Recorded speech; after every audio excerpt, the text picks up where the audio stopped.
vicepresidente Milei nuevamente durísimo contra Victoria Villarruel. Recordemos que hace poco la vicepresidente dijo de que cobrar 4 millones son 2 chirolas. Y yo creo que a la mayoría de los argentinos les gustaría cobrar semejante cantidad de dinero, que creo que no son para nada en absoluto 2 chirolas, y más todavía si eso te lo está agarpando la gente. Así que si nuevamente vicepresidente y presidente que se llevan mal y está todo más que roto, y creo que ya si el presidente pudiera echarle de una patada, y créeme que lo haría. Yo en un momento pensé que todo se podría arreglar porque dije esto no es para tanto, pero después hasta el propio presidente salió a decirle de todo en entrevistas. Así que sí, muchachos, no hay vuelta atrás parece. Igual Villarruel también estuvo metiendo la pata bastante, digamos. Era error tras error, incluso se ve en las encuestas. Como lo digo siempre, no soy de creer en las encuestas, pero siempre está bueno tener un punto de vista diferente. Ciertos errores le hicieron perder bastantes puntos a favor. Te dejo con la palabra de Milei con Majuli, como siempre te digo. Suscríbete y nos vemos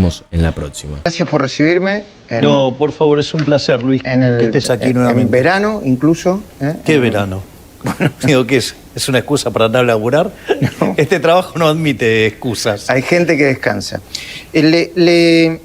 Antes de hablar de la actualidad pura y dura, Venezuela, Macri, la inflación, el dólar atrasado, el peso apreciado, dice usted, lo vamos a conversar, que no es lo mismo, de las elecciones 2025, el acuerdo con el fondo, de la muerte de la nata, si es que quiere y tiene ganas de hablar, de la Corte Suprema, de la ficha limpia de la FIP, de la asunción de Trump, de si se toma vacaciones o no, es una pregunta que quiero hacerle. Quiero empezar por lo que está ahí arriba, como decimos nosotros. Hay que dar a Victoria Villarruel como definitivamente afuera del proyecto del gobierno, no la libertad, del proyecto del gobierno. ¿Hay que darla por definitivamente afuera? Yo creo que ha estado cometiendo una serie de errores no forzados. Ha tenido muchas declaraciones y actitudes que no están en la línea de lo que el 57% de los argentinos votó, no está en línea con lo que los argentinos quieren. Me parece que la última definición sobre el tema de la remuneración fue muy desafortunado. Lo de las 2 chirolas. Claro, eso es muy desafortunado porque el 95% de los argentinos tienen ingresos inferiores a eso. Usted piense que, voy a decir algo un poco técnico, voy a tratar de explicarlo. La distribución del ingreso técnicamente tiene un nombre que se llama chi cuadrado, donde la joroba de la distribución está debajo de la media. Eso quiere decir que usted debajo del ingreso medio de la economía tiene al 75% de los argentinos. El ingreso medio de los argentinos es de, cuando usted repasa los números de distribución del ingreso, cerca de 450.000 pesos. Cuando usted toma el salario promedio del RIPTE, es 1.300.000. Cuando usted toma lo que tiene que ver con el decil más alto de la distribución, va desde 900.000 pesos aproximadamente, estoy redondeando los números, a 7 millones y medio. Y la realidad es que a su vez en ese decil el promedio es 1.300.000 también. Por lo tanto, decir que ganar cerca de 4 millones de pesos es ganar chirolas es estar desconectado de la realidad. Le repito la pregunta, entonces, ¿está definitivamente afuera? Incluso por algunas versiones que dijeron, bueno, me voy a preparar, o dicen gente cercana a ella que se va a preparar para 2027. Bueno, digamos, eso está en lo que sea su intención de proyecto político. Acá lo que es importante desde mi punto de vista es que uno, digamos, pueda seguir trabajando y que el trabajo salga, porque eso es lo que requiere el país, ¿no? O sea, independientemente, usted puede, en un trabajo, a usted, su jefe, no le importa si se lleva mal o no con un determinado compañero. A usted le importa que el trabajo salga. Entonces, digo, me parece que en el fondo lo que tienen que privar es que nuestro jefe, que es los argentinos, en especial los argentinos de bien, están demandando una tarea. Desde el Ejecutivo nosotros estamos empujando esa agenda con toda la fuerza del mundo, con mucha resistencia por parte de aquellos que quieren sostenerse en el statu quo. Entiendo dónde quiere llegar. O se adapta Villarruel o quien sea, ¿no? O va a estar afuera del proyecto. Pero es que, digamos, el que no... A ver, si usted se fija, Luis, la popularidad de la gestión hoy está cercana al 60%, igual que mi imagen. Entonces, cuando usted repasa nuestras políticas tienen un consenso que oscilan las más populares de nuestras políticas, las más emblemáticas, no sé, la motosierra, por ejemplo, tienen un consenso del cerca del 70-80%.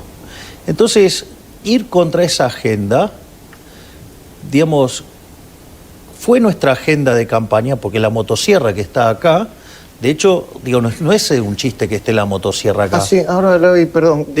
Claro, de hecho, cuando yo fui a hacer una de las últimas... Victoria Villarruel estaba también con la motosierra, estaba en... Bueno, no sería, digamos, una motosierra como la que la Argentina demanda. Ah, en la campaña, digo, estaba. Ah, bueno, está bien, pero qué sé yo, hoy nosotros se tomó a conocimiento que se bajaron 80% las remuneraciones en AFIP. En AFIP. Bueno, en ARCA, perdón. Sí, sí. Bueno, y eso generó un ahorro de 121.000 millones para los argentinos. Entonces, digo, todas esas políticas de austeridad, que en el fondo es lo que se cuestionó desde su entorno o desde ella misma, bueno, digamos, o sea, son las que más popularidad tienen entre los argentinos, porque la realidad es que cuando usted achica el tamaño del sector público, le devuelve libertad a la gente. Entonces, nosotros hicimos un ajuste en términos reales del 30% del gasto público. Es decir, yo no me voy a cansar de repetirlo, nosotros hicimos el ajuste más grande de la historia de la humanidad.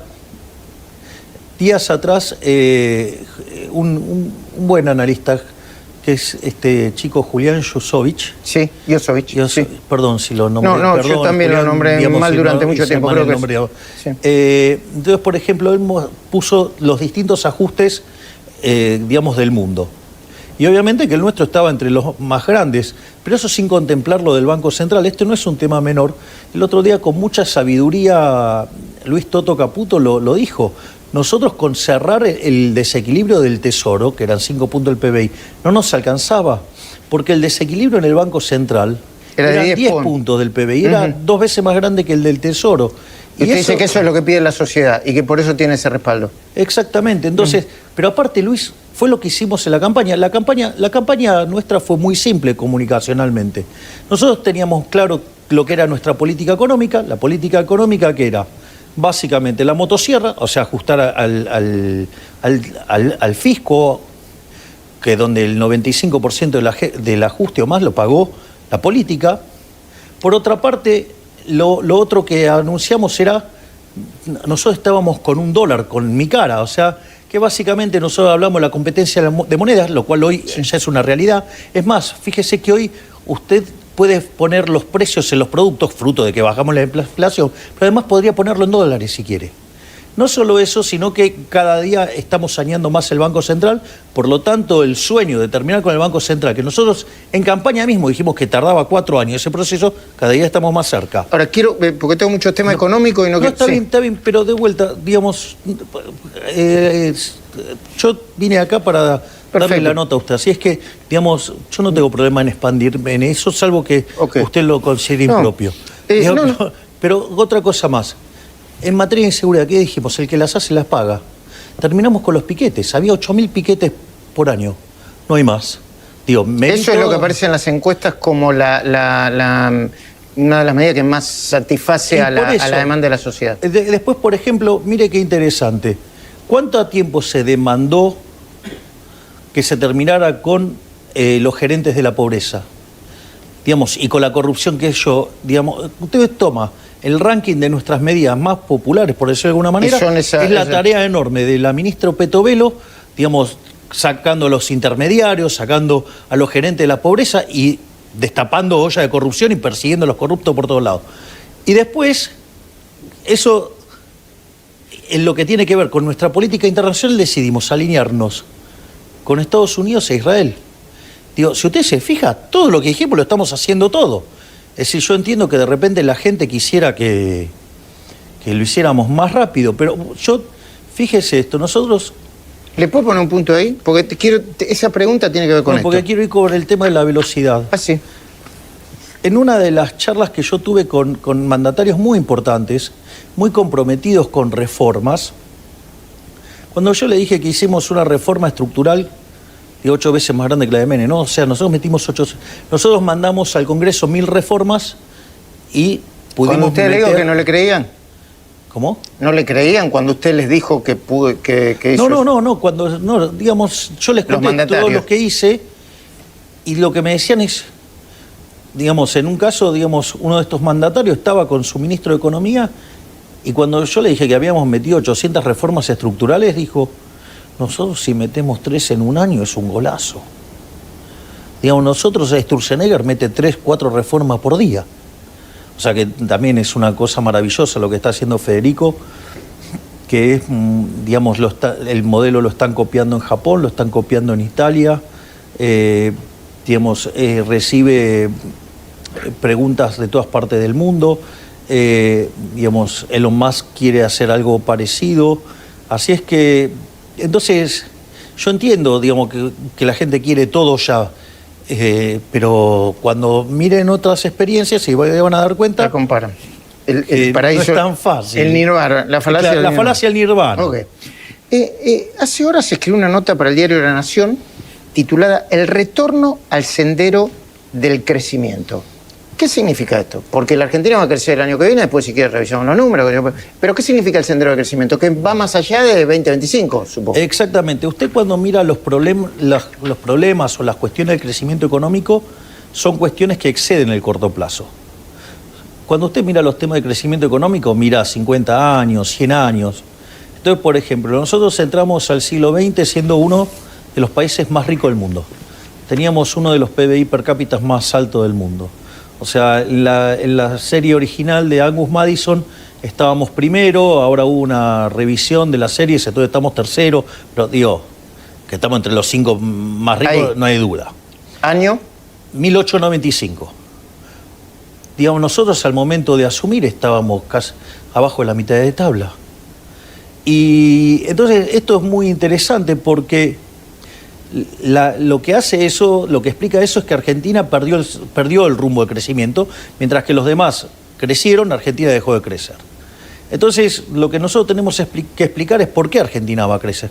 Y Argentina tiene factores coyunturales, si usted quiere, que hacen al corto plazo. Eso no es crecimiento, eso es coyuntural, que tiene que ver con lo que es el rebote de los salarios y de las jubilaciones en términos reales. Después bajar la inflación. Sí, exacto, pero voy por partes, digo, porque hay cosas que son más estructurales y otras más coyunturales. Entonces, la recuperación del salario real, la recuperación de las jubilaciones, eso más la recuperación de los stocks, porque, claro, previo al desastre que estaba generando el kirchnerismo en su versión 4.0, evidentemente se había generado un ciclo de stocks que nos jugó negativamente y entonces la recomposición de los mismos, eso está impulsando la actividad económica. De hecho, si usted se fija, en lo que es el tercer trimestre, la economía creció 3,9%. Eso anualizado es una velocidad del 17 anual, con el consumo expandiéndose al 20%, la inversión al 50%.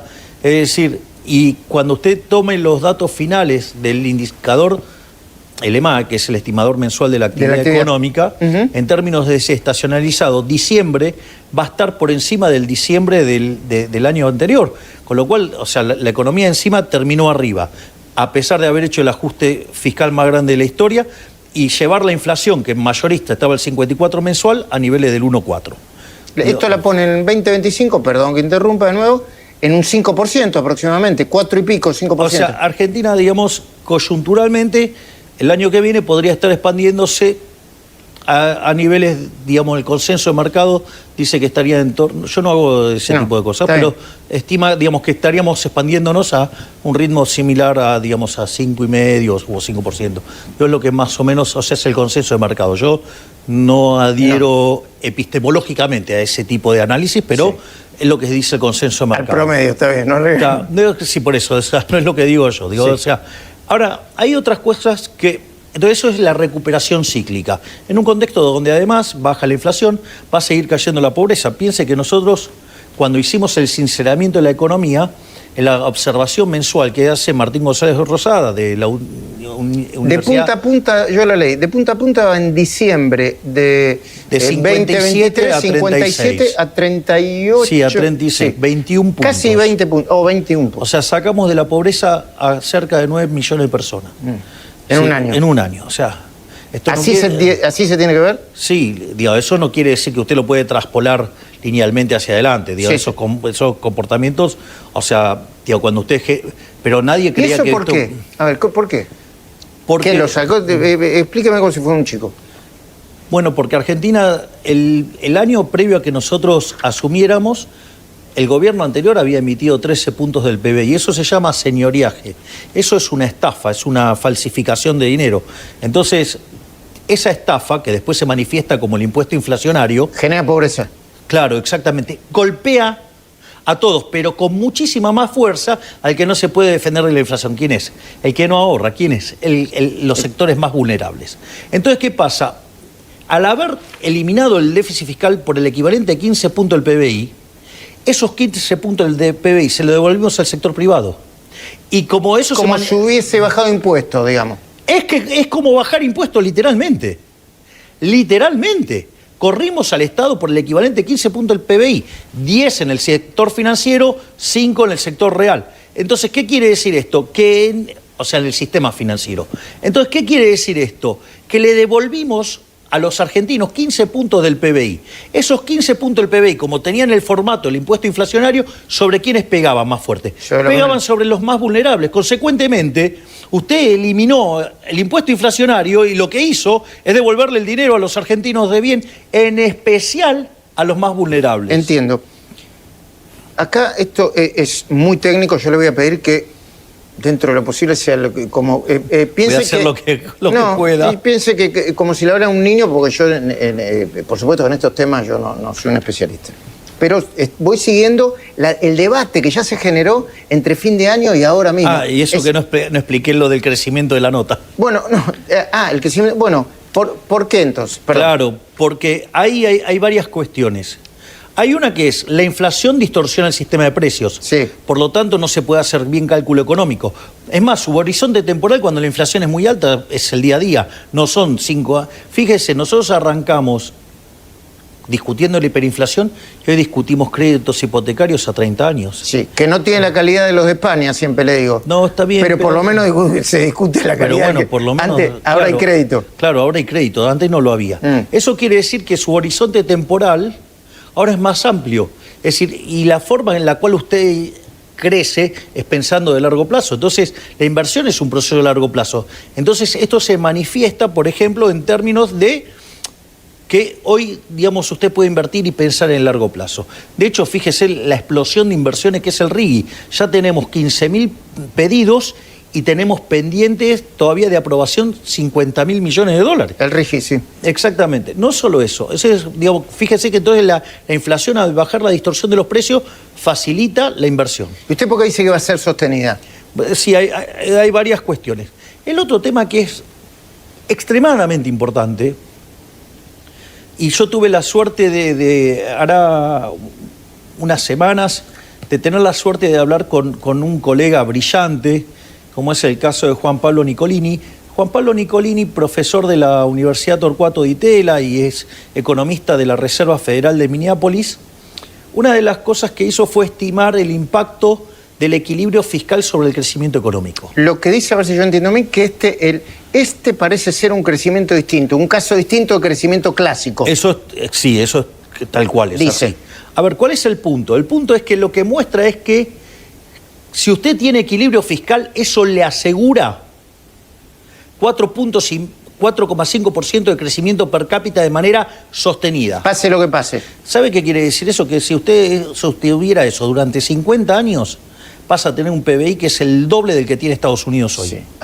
Equilibrio fiscal en Argentina en 50 años tiene que pasar. Bueno, digamos, había 123 años que no lo logramos, nosotros lo logramos no solo en el primer año, lo logramos el primer mes. Ahora, fíjese que esto es muy interesante, motivo por el cual yo hablé con Nicolini.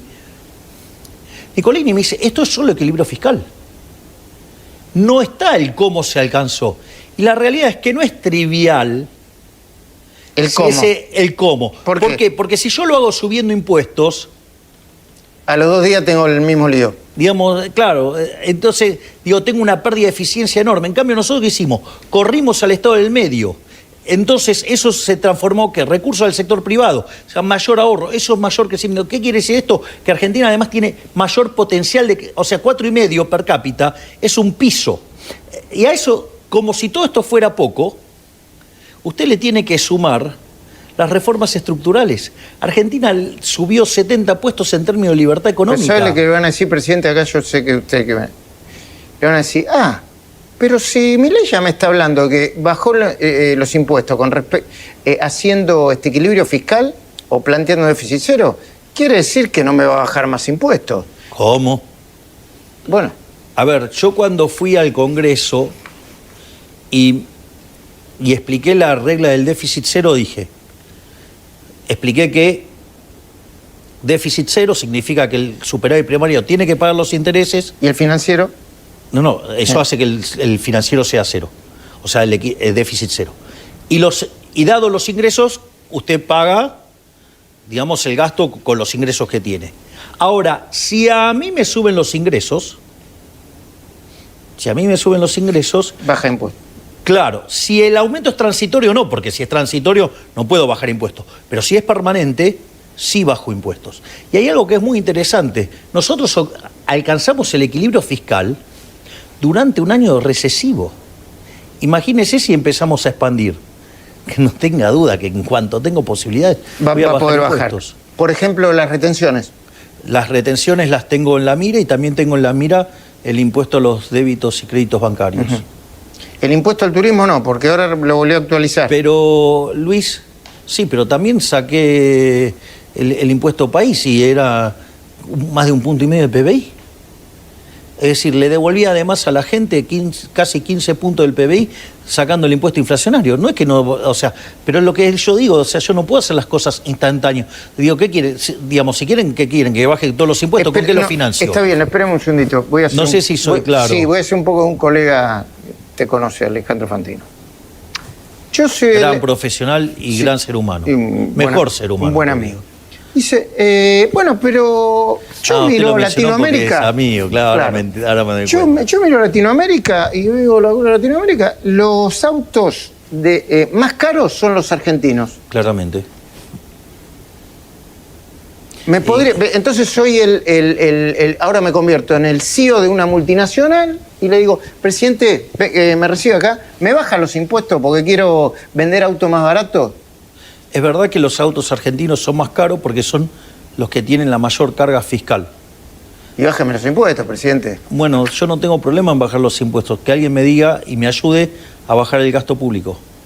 Porque acá el problema que tiene que entender la Argentina es que si quiere determinados gasto público, usted cuando piensa, nosotros estamos pensando en una reforma impositiva. Ahora, ¿cómo se hace la reforma impositiva? Bueno, a ver qué cosas quiere la sociedad. Eso va a determinar un tamaño de gasto público. Bueno, lo tengo que financiar. Ya sabemos que el otro financiamiento no funciona, ¿no? O sea, no funciona darle a la maquinita. ¿Usted qué le va a pedir al CEO de la multinacional de automotriz que le diga qué parte del presupuesto quiere bajar a ver si está buena? Pero es que no solo al CEO de la multinacional.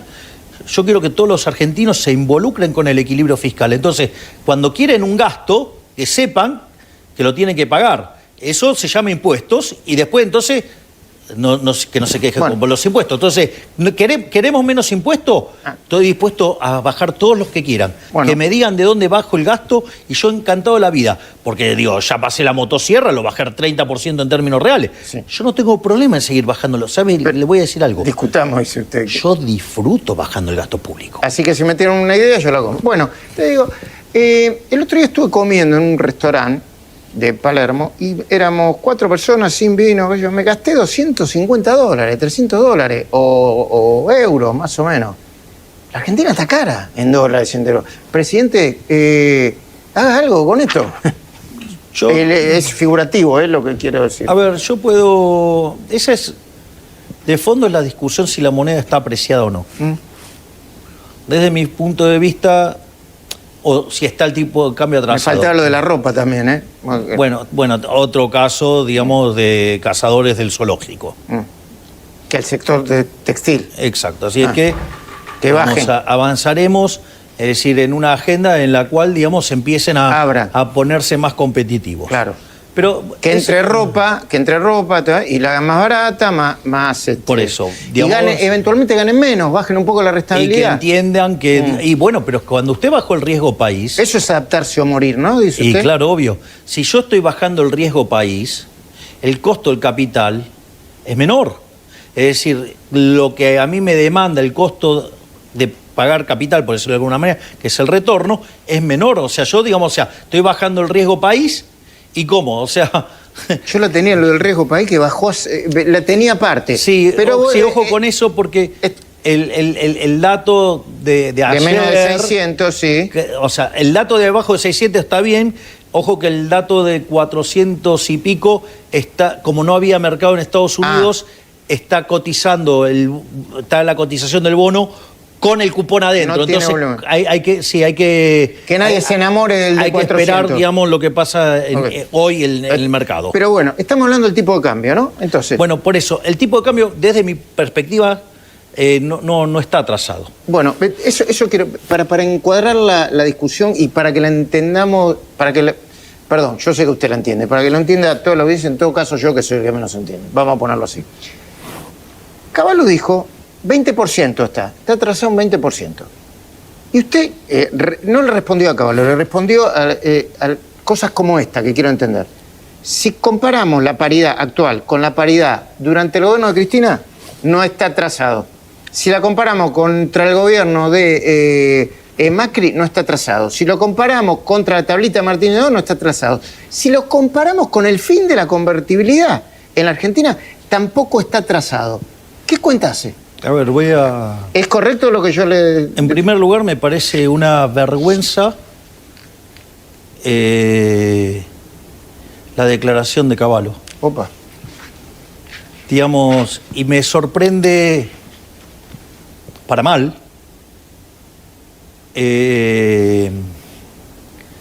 su juicio tan ligero y tan mal fundamentado técnicamente para hacer un disparo de estas características. En especial porque cuando él era ministro de Economía, cuando le hablaban del tipo de cambio, se ponía como loco. Y se ponía bastante violento, además. Eso pasó durante la convertibilidad, digamos. Sino que recuerden las cosas que hizo durante el 94-95, en el medio del contexto del efecto tequila y cómo se ponía y las cosas que decía. Entonces es interesante porque el equivalente de ese tipo de cambio que él defendía era de 700 pesos de hoy. O sea que era más bajo hasta... Claro. Y no solo que era de 700 pesos, Argentina no tenía equilibrio fiscal y nosotros sí tenemos equilibrio fiscal. Y esto es un tema, digamos, no menor. Por lo tanto, la declaración de Caballo me parece desafortunada e incorrecta en términos técnicos. Y ahora, digamos, voy a dar mis explicaciones. ¿Por qué está mal el análisis que hacen los economistas? Que yo lo llamo econochantas de Mandrilandia. Los econochantas de Mandrilandia lo que usan es un indicador que se llama tipo de cambio real, que computan cómo se mueve el tipo de cambio nominal, la inflación internacional y la inflación local. Y toman fechas para hacerlo. ¡Ah! ¡Qué interesante lo que usted está diciendo! ¿Por qué? Claro. Porque siempre empieza una fecha y termina en otra. Claro, entonces el punto es, ¿dónde hacen el corte? Qué casualidad que todos están muchos haciendo el corte, ¿saben dónde, Luis? ¿En dónde? En el año 2002. Justo en el año 2002, que cuando se salió de la convertibilidad, hubo un overshooting altísimo, ¿sí? Que fue básicamente usted en el año 2002 llegó a tener el tipo de cambio real más alto de la historia argentina. Perdón, para que no me pierda, ¿que ponía el dólar como muy alto o muy bajo? Muy alto. Muy alto. ¿Se acuerda cuando llegó a tocar casi los 4 pesos? Sí. Bueno, la contracara que era que usted tenía 57% de pobres, cayó la economía 11% en el año, pero en el segundo trimestre había caído 16%. Perdón, no quiero... Antes de la especificación asimétrica. Durante todo ese proceso. Ok. No solo eso... El dólar, el que puso dólar recibía dólares. Sí, la mentira esa de Duhalde, claro, No sé, exactamente. Pero al margen... Confiscación de... confiscación. Fue confiscación igual que el plan Bonex, que fue el que Herman le González. limpió el terreno a Cavallo para hacer la convertibilidad. En cambio, nosotros respetamos el derecho de propiedad al limpiar los pases del Banco Central y hacer cero el déficit cuasi fiscal, ¿no? Esos 10 puntos de ajuste que muchos se niegan a mirar, porque claro, ¿cómo nos van a dar semejante reconocimiento de algo que no veyeron o no entendían? Entonces, el consenso de los economistas toma esa fecha determinada. Claro. Yo le digo consenso de algunos economistas, claro, entonces no le digo ni mandriles. Lo que usted está diciendo, entonces, es que está sesgando la muestra en un periodo donde Argentina... A ver, ¿qué es lo que pasa? Si usted va a invertir en un lugar y los gobernantes de ese lugar son un mamarrocho y que no respetan los derechos de propiedad, ¿usted va a querer invertir o rajar? Rajar. Y bueno, eso es la Argentina... digamos, kirchnerista, digamos, de... Está bien, presidente, pero entonces, si no leo mal, usted me está diciendo que el dólar no solamente está bien como está, sino que... No, yo lo que estoy diciendo es esto. Digo, porque quiero ir por partes, porque yo quiero demostrar por qué está mal lo que dicen los economistas, por qué está mal la herramienta que utilizan y cómo se tiene que mirar el tipo de cambio real y que se van a dar cuenta entonces que no hay atraso. Ok. Entonces, ¿qué es lo que pasa? Usted está mirando una situación de extremada desconfianza. Por lo tanto, usted está sesgando la muestra. Entonces, la pregunta es, ¿y por qué, digamos, no tomo desde enero del 91? Ah, no, claro, porque el número me da mucho más bajo. Claro. Y yo le hago una pregunta. En términos de respeto de derecho a propiedad, ¿usted cree que este gobierno se parece más al kirchnerismo, que era una máquina de usurpar, o alguien que respeta los derechos de propiedad? No hubo ni plan Bonex ni... O sea, con lo cual nosotros somos mejores que lo que hubo durante la convertibilidad. Más confiables. Exacto, respetamos más los derechos de propiedad. Consecuentemente, usted, digamos, esta época se parece más a la época de la convertibilidad que a esto.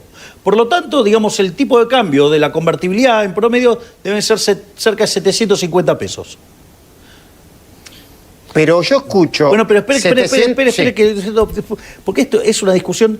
Digo, yo me quedo a hablar todo lo que sea necesario, pero hay discusiones que me parece que vale la pena darlas a fondo y así, digamos, los econochantas mandriles de Mandrilandia, digo, que reciban una lección que no alcance toda la vaselina que anda dando vueltas en el mundo.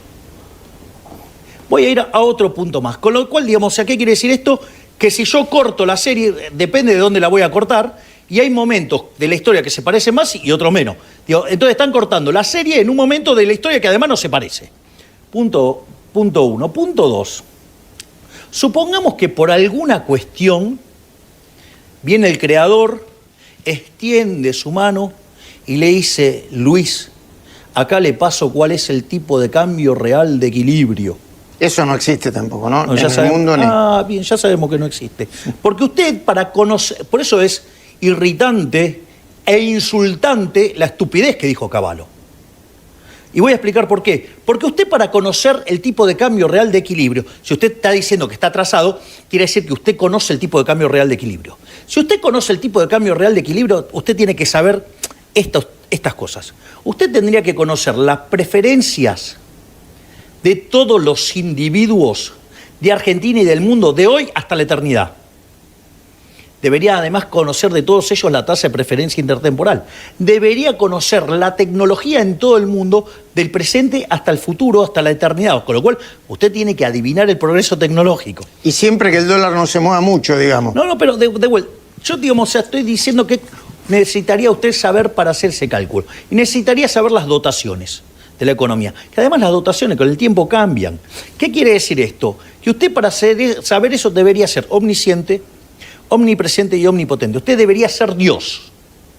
Es decir, eso es lo que Hayek llamaba la pretensión del conocimiento, o que está volcado la fatal arrogancia. Entonces, digo, que venga alguien y me traiga ese vector y que lo pueda calcular y intertemporalmente, y entonces, digamos, ok, yo digo, bueno, qué interesante. Pero no solo eso, con lo cual usted ya ve un segundo argumento que es imposible determinar ese número. Digo, seriamente. Digo, hacer un cachivache lo hace cualquiera. Ahora, en ese sentido, ahora supongamos que usted necesita conocer el tipo de cambio real. Y que de vuelta viene el creador y le dice, es este. Supongamos lo siguiente, no, es el de, no sé, por decir algo, el del año 2007, por decir algo, o podría ser el del 97 o el que usted quiere. La pregunta es, dado ese punto en el tiempo, ¿usted cree que las condiciones de oferta y de demanda son de iguales? Todos los bienes de la economía local y mundial de acá hasta este periodo son las mismas? Es una estupidez. Ok, ¿qué quiere decir eso? Que esa metodología es una basura. Okay. Es decir, no sirve. Solo economistas mediocres, poco formados, ¿sí?, pueden adoptar esa metodología. Ahora voy a explicar yo por qué no hay atraso. Hay 3 modelos para usted, digamos, o sea, genere atraso cambiario, así básicos. Uno es el modelo del kirchnerismo. Déficit fiscal. Emisión Monetaria. Inflación, para anclar la inflación, fijar el tipo de cambio. Se empiezan a perder reserva. Como se pierde reserva, se ponen controles de capitales. Y como ese proceso continúa, aparece la brecha. Entonces usted tendría que ver en un proceso de apreciación cambiaria, estilo kirchnerista, por eso me causa gracia que los kirchneristas hablen de apreciación cambiaria, tendría que ver pérdida de reservas, tendría que ver inflación creciente y tendría que ver, además, brecha creciente. ¿Usted qué observa en nuestro caso? Observa básicamente brecha decreciente, o sea, casi extinta, y no solo eso, sino que además en el medio ganamos 25.000 millones de dólares de reservas. Y además tenemos superávit fiscal, con lo cual... Ese caso no es. No es ese caso. Gobierno de Macri. El caso 2 es el modelo de Macri. ¿Cómo funciona? Usted tiene déficit fiscal, déficit que Macri no corrigió ni siquiera la línea primaria, porque cuando llegó al equilibrio primario, no financiero, o sea, sin los intereses, que es el que cuenta, no el primario, en ese caso, además lo logró con licuación de partidas y tirándole y con libramiento sin pago, o sea, tirándose al gobierno siguiente. Digo, para que cuando hacen las críticas haya un poquito más de modestia y de autocrítica sincera. Digo, en especial la cuestión fiscal, porque eso no lo logró nadie en 123 años, lo logramos nosotros desde el primer mes de gestión. Pues le tengo que hablar de Macri, en otra vida. Bueno, no tengo problema hablar de Macri, por quien además tengo un afecto enorme. Okay. Independientemente de que las críticas puedan ser válidas o no, pero están dentro del debate. Okay. Dentro de los códigos del debate. Gobierno de Macri, además pagando deuda. ¿Cómo era? Déficit fiscal. Endeudándose. Se endeudaba. Entonces usted traía los dólares y le caía el tipo de cambio. Entonces le apreciaba la moneda. En nuestro gobierno, obviamente, tenemos equilibrio fiscal, pero no solo, o sea, superávit primario, equilibrio fiscal, sino que además nosotros hemos cancelado 30.000 millones de dólares de deuda. Con lo cual, ese modelo no es. El otro modelo es el modelo a la Martínez Dios. Tablita, digamos, carry trade. ¿Qué es lo que hace usted? Genera déficit fiscal, lo financia con emisión monetaria o endeudamiento. Y para evitar que el tipo de cambio salte, usted, o que se le escapen los precios, esteriliza pesos, o sea, saca peso de la calle con deuda y sube la tasa de interés. En nuestro gobierno no solo de vuelta que hay equilibrio fiscal, sino que además nosotros asumimos con una tasa de interés del 235% y el 35%. Es decir, está bien, pero entonces... No les dan los números. Me explicó los 4 casos, los entendí es más, perfectamente. Puedo contarle lo del restaurante. Eso. Vamos por lo del restaurante. Entonces, ¿por qué está tan caro? Qué peligroso cuando Argentina está tan caro, mucho más caro que el mundo. Eso es mentira. Pero voy de Palermo. Pero cuando usted va a Palermo, me salió... el equivalente no es ir a comer el McDonald's del sur de la Florida. No es el precio equivalente el que compara ahí. ¿Cuál sería el precio equivalente? Tendría que comparar geográficamente con un lugar vaya a un buen lugar de New York, en Manhattan, y va a ver la diferencia. Si va a comprar lo mismo por $200. Vamos. No importa, o sea, por eso. Cada sector tiene su respuesta. Por eso. Entonces, y Brasil, pero ahora, parece que no está yendo. ¿Cómo es lo de Brasil? A ver, también podemos discutir. A ver, si devaluar fuera una... Hay que agarrar el aéreo, ¿no? Si devaluar fuera una receta, Argentina tendría que ser potencia y sin embargo se destruyó. Lo cual no es el método. Ok. Pero dicho eso, le voy a hacer un caso, por ejemplo, le voy a hacer dos. Uno teórico, para ver por qué el sector no transable se vuelve caro, y otro le voy a hacer un caso empírico. En el caso teórico, usted tiene un modelo de transables no transables. La competitividad viene dado por el precio relativo de los transables respecto a los no transables. ¿Qué diferencia Los transables? transables son los comercializables Ok. internacionalmente. Ejemplo, no sé, trigo, digamos, lo no soja, transable, la peluquería, el restaurante. Dicho esto, el precio de los transables es el tipo de cambio multiplicado por el precio internacional de los bienes transables. Y el precio de los no transables es el precio de los no transables local. ¿Qué es lo que ocurre? Supongamos lo siguiente, usted está en equilibrio. Ahora viene alguien, tira un exocet en el sector no transable de la economía. Le rompe la mitad de la oferta. Quiere decir que la oferta se contrae. Cuando la oferta se contrae, ¿qué pasa con los precios? Sube. Dada la demanda, los precios suben. En la lógica de este modelo, a usted se le apreció el tipo de cambio.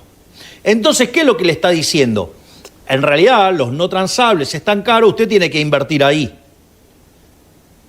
¿Para qué? Para recomponer la situación de oferta. Digo, es un resultado natural.